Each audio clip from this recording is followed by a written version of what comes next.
célèbre son nom. Je l'exalte encore ce soir. Acclame très fort pour les frères qui nous ont conduits dans cette dimension. Et voilà, pensez de moi.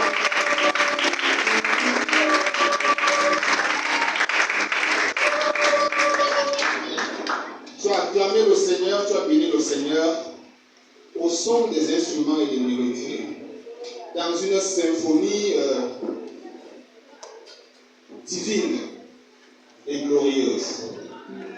Quand David dansait, il y avait des gens qui manipulaient les instruments. Lui dansait, comme tu as dansé ce soir, comme tu as célébré ce soir. Mais quelque chose s'était passé. David avait quelque chose en lui qui lui permettait d'être considéré. Et cette chose est encore vivante à nos jours, mais d'une autre manière. Lorsqu'on sait que si tu as de l'argent, tu es considéré. Si tu as de l'argent, tu es considéré. Nous savons déjà que nous avons Dieu, comme David avait Dieu. Mais David avait quelque chose qu'on considérait en lui, c'était la royauté. Amen. Tu as Dieu. Amen. Mais tu as quelque chose en toi qu'on considère, c'est l'argent. Amen. David a donc consacré ce qu'on considérait à lui, à Dieu. Il a enlevé ça du dessus de lui. Il a déposé à Dieu. C'était un sacrifice. David avait donc ainsi sacrifié ce qu'on considérait en lui qui lui permettait d'être respecté, d'être honoré, d'être considéré, d'être accepté. Bien aimé dans le Seigneur, dans notre société moderne aujourd'hui, l'argent a un pouvoir. Quand tu as l'argent, tu as le pouvoir.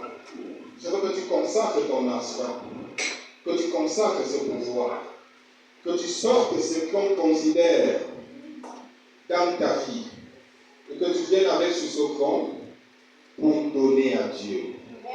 David avait donné à Dieu sa royauté. Tu vas donner à Dieu ton argent.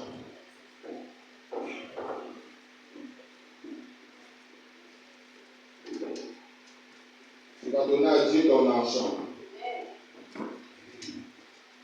David était attaché à cette royauté comme tu es attaché à ton argent. Il aimait cette royauté comme tu aimes ton argent. Très souvent, de temps en temps, tu tâtes un peu tes poches pour être sûr que tu es équilibré. David se rassurait de temps en temps pour savoir si sa royauté était encore en lui pour être équilibrée. Consacre ton argent qui t'amène à être considéré au milieu des hommes à Dieu. C'est le moment des sacrifices, c'est le moment des offrandes. Consacre ça à Dieu et tu seras en train de faire la bonne chose, comme David l'a fait. Et tu es en train d'accéder maintenant parmi les rois. C'est pourquoi la royauté de David a été inébranlable. À cause de cela, il y a des générations qui sont après David, ce qui n'était pas possible. Pendant que tu es en train de consacrer ce qui t'est vie précieuse, ce qui te permet d'être honoré, d'être accepté, d'être considéré, tant en famille qu'en dehors de ta famille, c'est l'argent. Pendant que tu déposes cela, je peux te dire très clairement que tu es en train de créer non seulement, tu es en train de donner non seulement ta royauté, mais également tu es en train de générer la royauté pour ta descendance. David ayant créé cela, ayant déposé sa royauté au Seigneur, il s'est généré en lui une descendance royale. Et tu entres aussi dans cette descendance royale. Après toi, on parlera de toi. Amen. Et pendant ton vivant, on parlera de toi. Amen. Tu seras inébranlable tout au long de tes jours. Tu ne seras pas invincible. Tu ne seras pas vaincu. Tu ne seras pas dominé. Tu tu ne seras pas humilié, encore moins rabaissé. Acclame très fort le Seigneur, parce que cela a été facile à faire. Très fort le Seigneur. Et les rois et les reines de ce soir acclament très fort le Seigneur. Acclame très fort le Seigneur. Parce que tu as un peu en dévotion, tu as un peu en identité, tu as un peu en bénédiction, tu as un peu en règne royal. Amen. Amen. La suite. Amen. Alléluia. Amen. Est-ce que tu peux encore ouvrir le monde?